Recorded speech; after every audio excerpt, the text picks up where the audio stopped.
Welcome to Casually Dressed Deep Conversation with me, Greg Chalmers, and my co-host as always is this young gentleman here, Christopher Shields. How are you today, young sir? I'm not too bad, mate. Not too bad. How are you getting on? I'm doing well. I am doing well.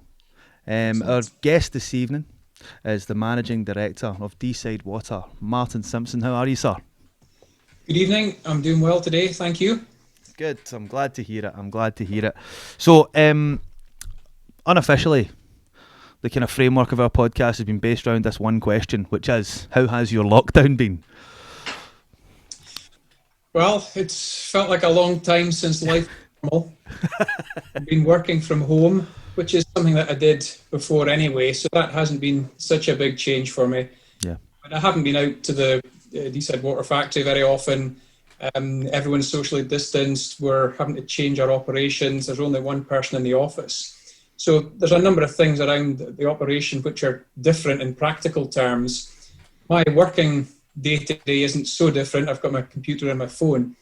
But yeah, it's quite hard not being able to see family and friends, not being able to do the normal things that you take for granted. You know, going out for catching up with some folks for a drink or going for a walk. Some of the restrictions, it's been on for a long time. And I think everyone's finding it harder going. Yeah, I couldn't agree more. I could not. I mean, I stay down near Loch Lomond, so I'm kind of blessed with the fact that I can kind of head up into the hills, close to my house for a bit of fresh air and a bit of to try and get away from things and try and change my environment a bit. But I feel sorry for people who are stuck in kind of inner city areas. It must be really difficult for them, you know. But enough doom and gloom. We've talked about that enough, haven't we? I know. It seems like I say the same thing every week as well. So, Martin, before we get into just everything about Deeside Water, can you give us a wee bit of backstory? And just let us know the history behind the whole thing. Yeah, well, my dad and I set the company up together in 1996. Well, we started in 96, so the company's actually 25 years old this year. Wow. Still involved in the business. He was out on business in Ballater and was taken to the springs by chance. He saw the water pouring out of the old monument and thought there might be an opportunity there.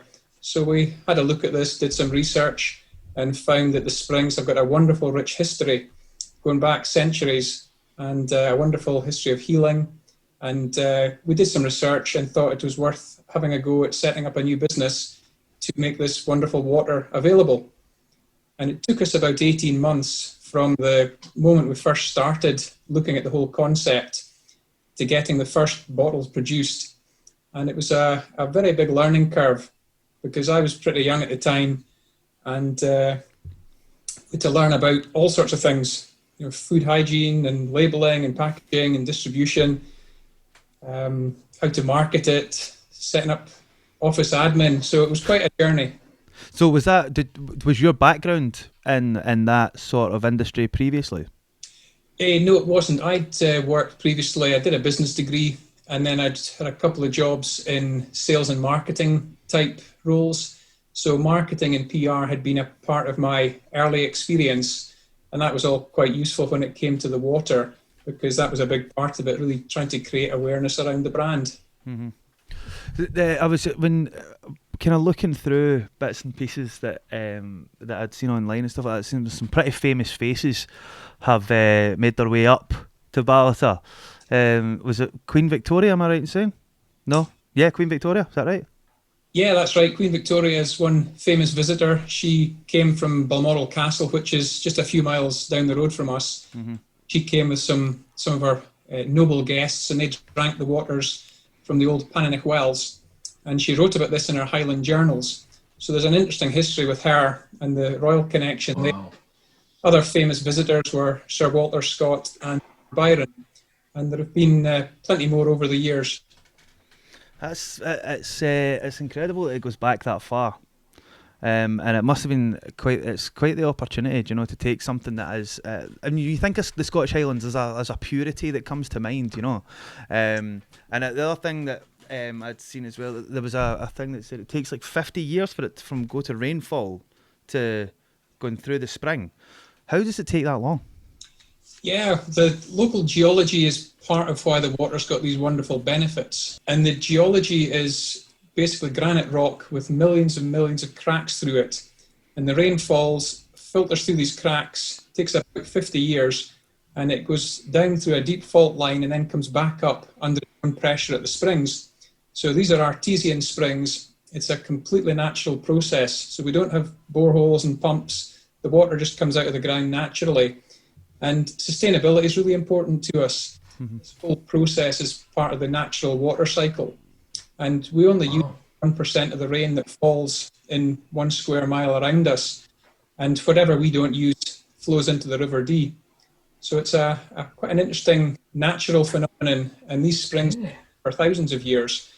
And it's only from 1760 or so that they were actually capped and used by visitors regularly. So it's an unusual geology.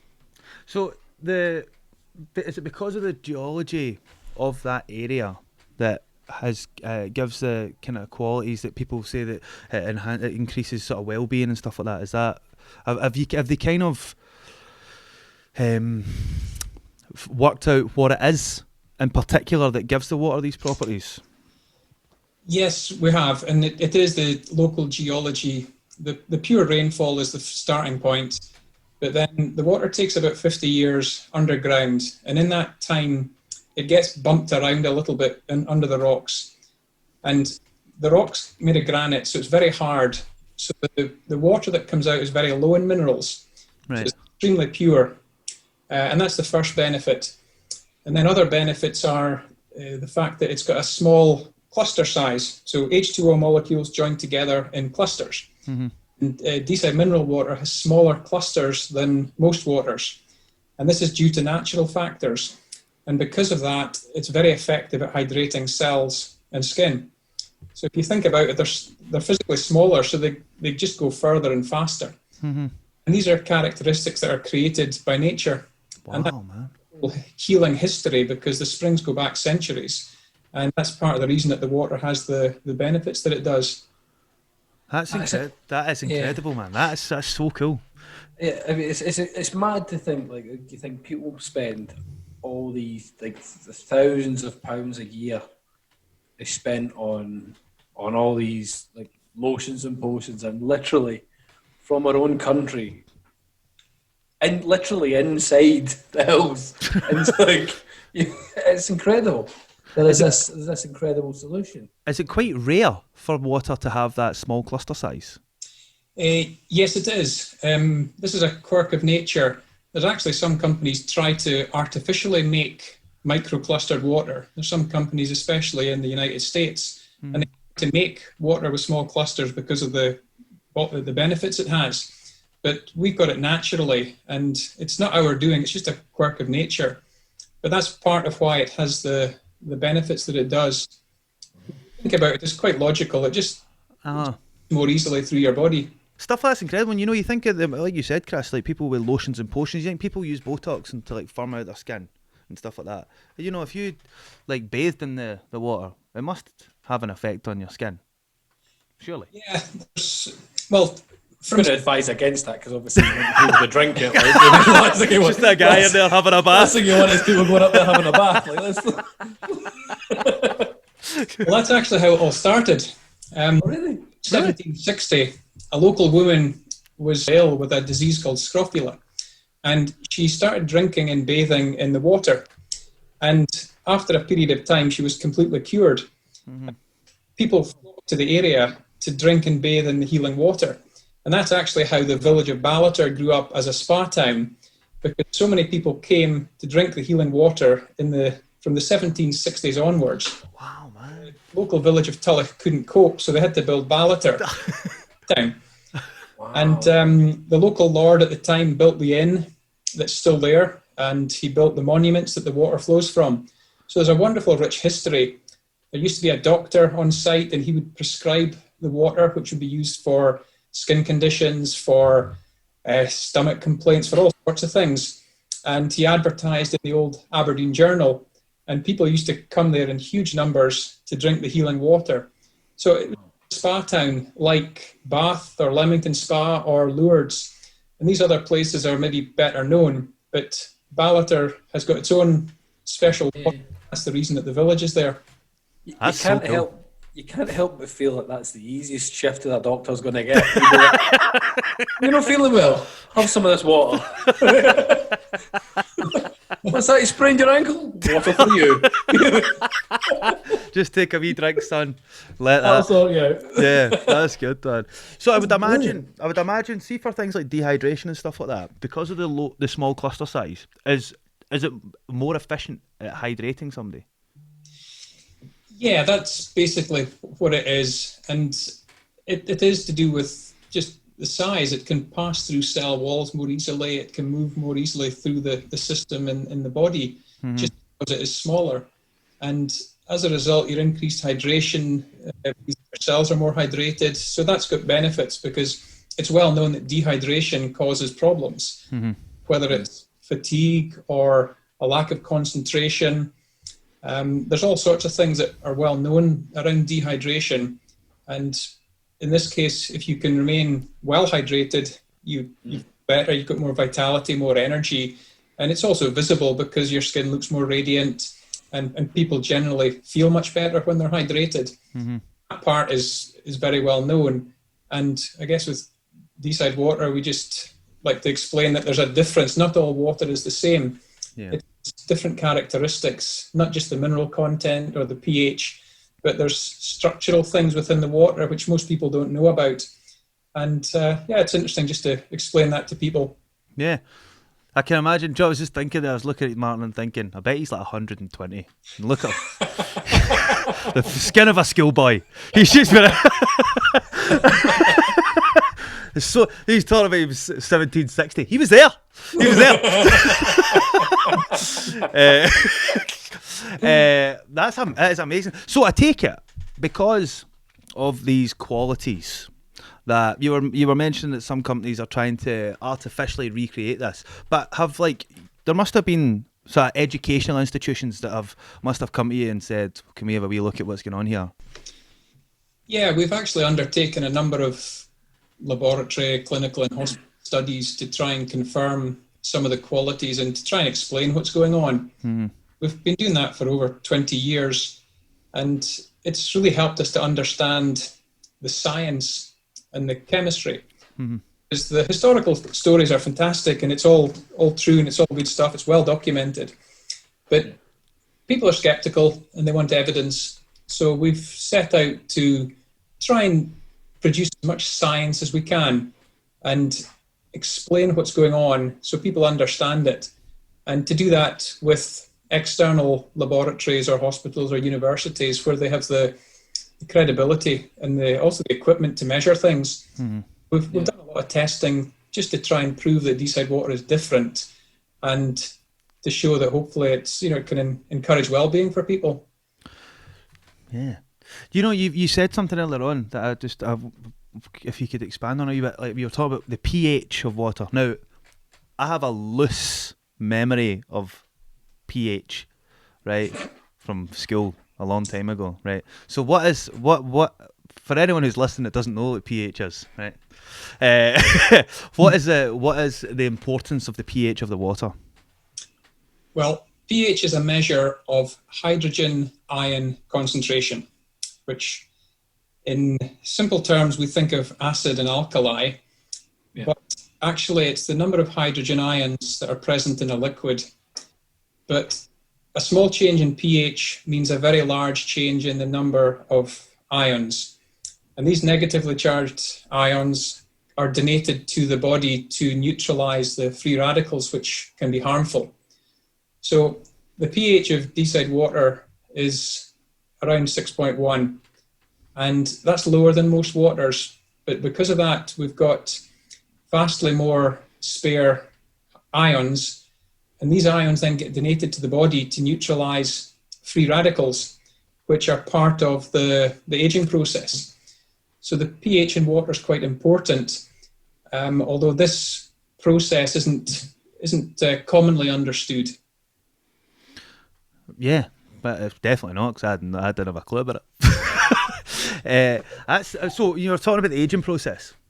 So I would imagine that there are cosmetic companies that would be wanting a piece or wanting to know a bit more about what it is you're doing, and to hopefully that they could sort of introduce it into whatever they're doing. And am I right in saying you guys have you've got a skincare range as well? Yeah, we launched a skincare product recently. It's called Fuarain, which is inspired by the Scots Gaelic for spring. So we thought that was a nice, I like that. name to use. So, when we looked at skincare and the benefits with the water and all the anecdotal stuff and all the science, we thought that if you applied it directly on your skin, that there may be hydration benefits.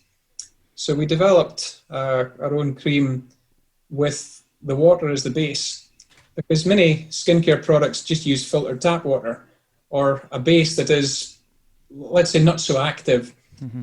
Thought that if we use an active base, which is beneficial in its own right, and then we enhance it with some herbs and botanicals, which are known to be good for skin condition, that we could produce a natural base product which was very good for you, Mm-hmm. very effective, but based on natural ingredients.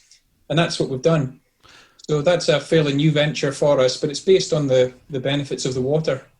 That's obviously a whole new arena. You know, it's not just water. So how did you find the transition into that side of things? Yeah, that's been pretty challenging because it's a whole new world that I don't know anything about. But we've developed this with a partner who has wonderful experience in the beauty industry. Mm-hmm. She's got wonderful credentials and knows an awful lot about that whole world. So she's been able to help us to develop the product. We also worked with Scotland's longest serving herbalist to develop the formulation.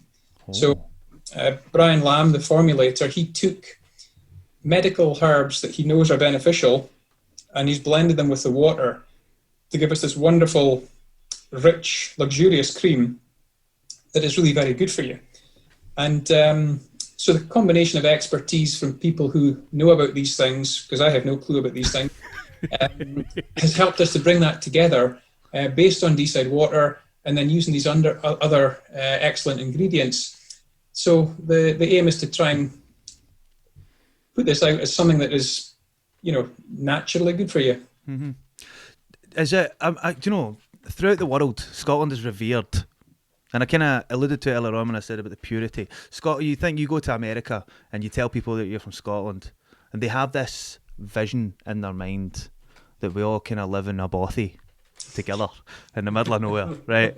Do you know what I mean? That sort of vibe. Yeah. So I take it you guys don't just sell in Scotland or in the UK. I would imagine that the outside world would love the product as well. Yeah, we actually supply quite a lot to the Far East. Really? Yeah. So, we supply Deeside Water out to South Korea. It's very popular there with people. They're very into their health, their skin condition, all that kind of thing. Yeah. One of their young pop stars is currently drinking the water, and it's proving very popular there. We also supply Japan, Hong Kong, Taiwan. So the Far East, they like Scottish products. They like the beauty of the water, the rolling hills. When we show them pictures, it's beautiful. I remember when a group from Japan came to visit us a few years ago, and these guys live in Tokyo. I've never been there, but it's a massive built-up city. And we took them to the springs, and they were just looking out across the valley, and it was quiet and still and peaceful, and there were trees and heather, and they were just mesmerized by it. It was so nice to see. It was really beautiful. Yeah. That whole feeling of the peace and the tranquility, something deeper, that's part of what this is about as well. This water has a deeper something going on around it. And to be able to take that to people and send it to folks in other parts of the world is really great. And it's good for us as a business to be international. But it's also really nice just to spread this special gift and a gift from Scotland.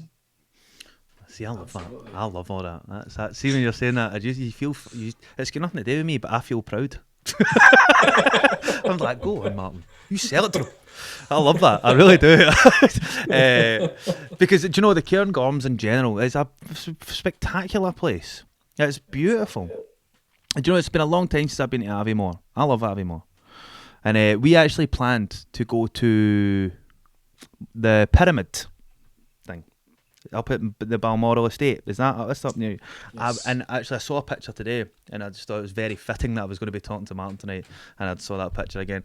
I love that. There's something about that area. I believe, now again, I could be talking a lot of nonsense here, right? More than likely. But when I was younger, I read a book by an author called Molly Hunter, and I believe that it was about it was all about the mountains coming alive and stuff like that, and I believe that was up in the Cairngorms, and I think that's why I have this vision of it as being like clean and pure and majestic. That's my 2 pence. So going forward, Martin, so what are the plans? Because obviously this is obviously something that is unique to your area. And obviously there would probably be environmental effects if you were to upscale everything. Do you know what I mean? Obviously you don't want to do that, you know. So what are the plans going forward? Yeah, the aim is to try and recover after the last year or so, which has been pretty tough. You know, with lockdown, closures of businesses, you know, we've seen a big reduction in our business. So really the aim is to try and get back to where we were before and to grow to become, you know, a sustainable business. We don't want to take on the world. We don't need to. We've got a limited force in the spring. It only puts out a certain volume. So can't take out any more. And also we don't want to. You know, it's a natural gift. We don't want to put in boreholes or anything. We couldn't.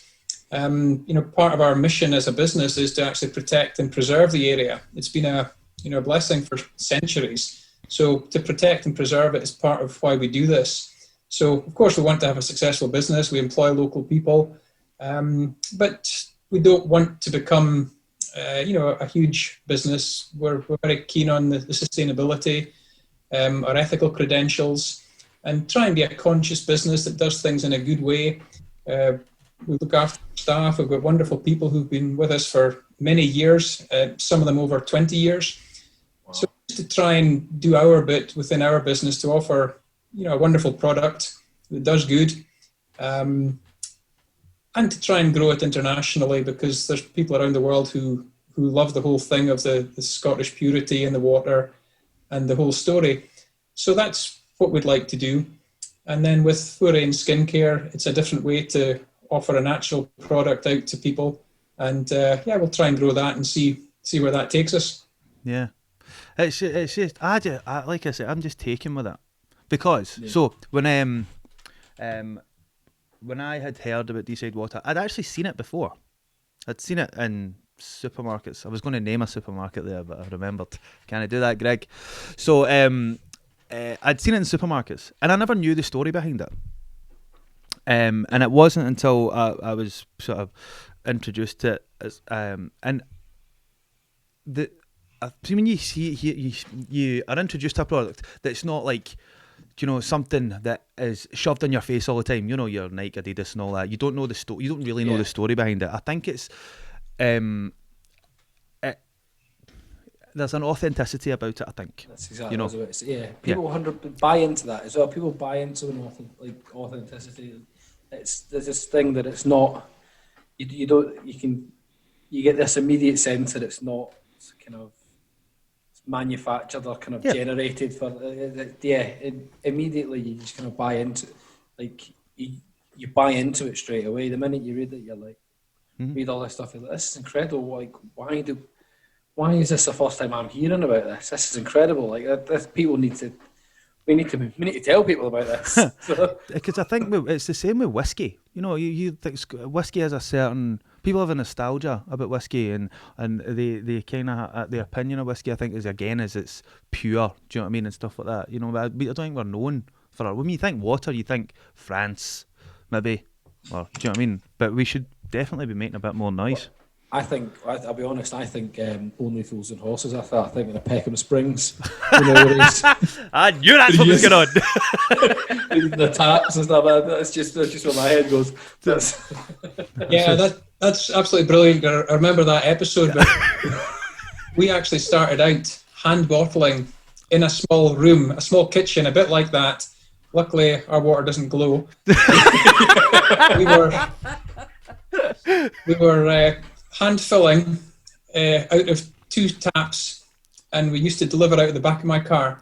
Wow. So that was how we started, and that was 25 years ago. But it was one of these stories where you think, oh, this can't be.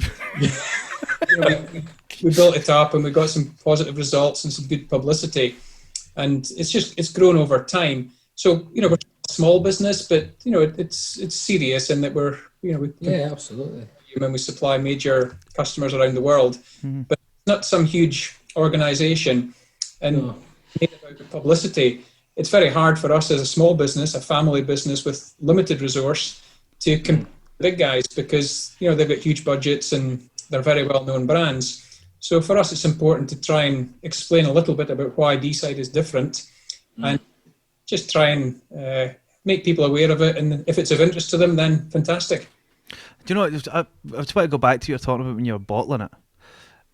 So when I own a couple of businesses. Well, Chris and I actually own a business together, and so and when you have the kernel of an idea, obviously there's a development phase, and you kind of have to go through. Well, how is this actually going to be possible?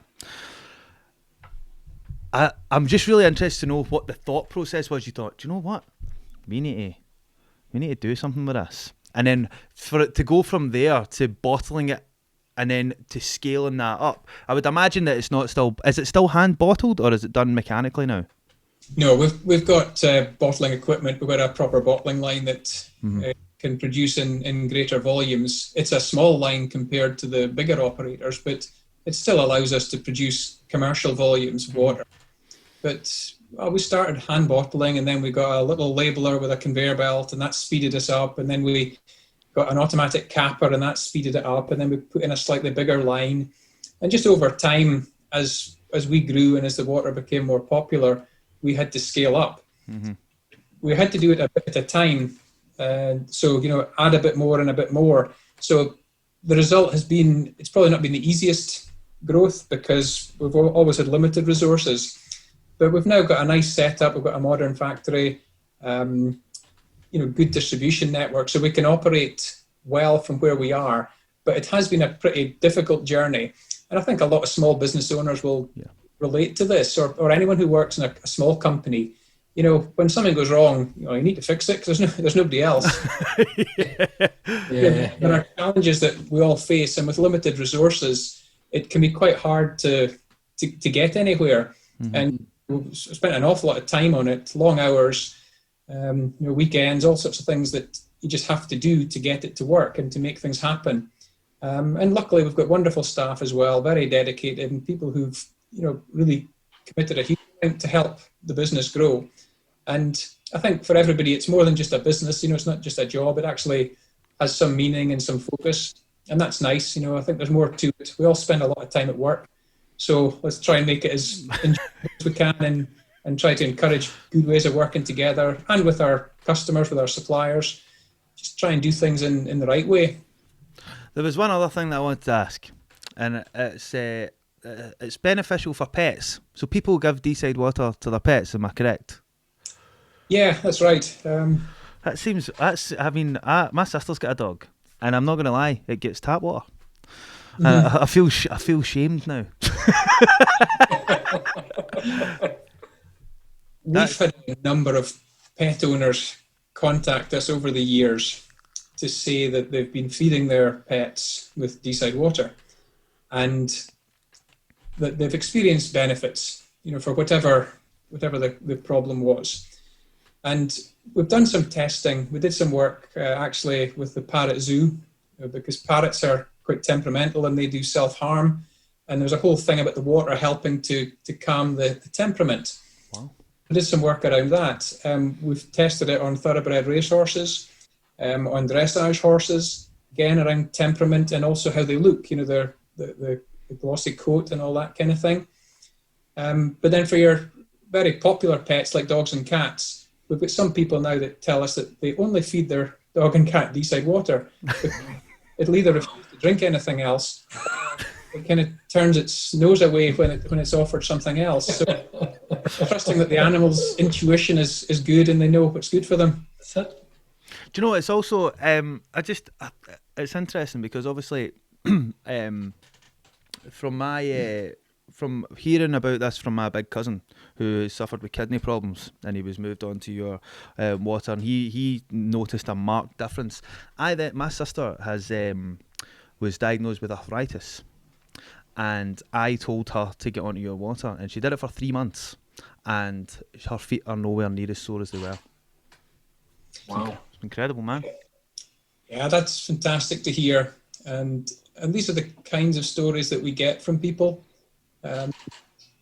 It's not a miracle cure, and it's really important to say that, but it is exceptionally pure, and it has characteristics that help to support our well-being. Mm-hmm. So, if we think about what we eat and drink every day, and that becomes a big part of our health long term. So having the odd blowout is fine, but if you're doing it every day, it's going to lead to ill health. And one of the things that we try to say is that if you think about water as your biggest daily source of nutrition, think about what you choose. Your body will thank you for making good choices about that, mm-hmm. whether it's for a particular need or just general well-being. Mm-hmm. We just try and invite people to have a think about that and see what, try it, see what you feel. Do you know, I think it's especially poignant just now, I think, because everyone, due to the pandemic and stuff like that, I think people are a lot more health conscious than they previously once were.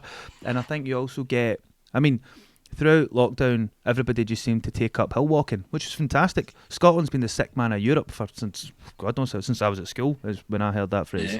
Yeah. And I think people are going to be more aware of the things that they eat, the things that they drink, the exercise that they do. And I think things like Deeside, I think once people switch on to it, it will become a staple, because you hear.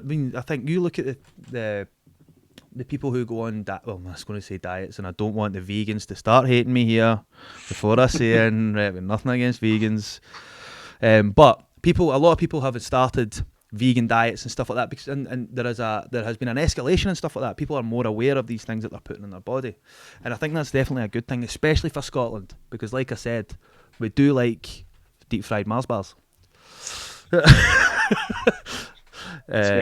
Yeah, and I just think going forward, I think we need to take more care of ourselves, and I think things like this are definitely what people should be doing. There we go. Absolutely. That's my preaching done. That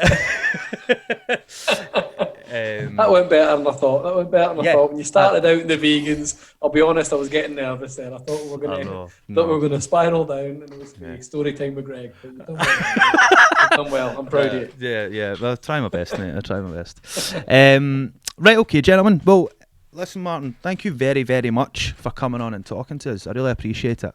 And I hope that things continue to be a success, and I hope that business all opens up again and you can start getting back to some form of normality.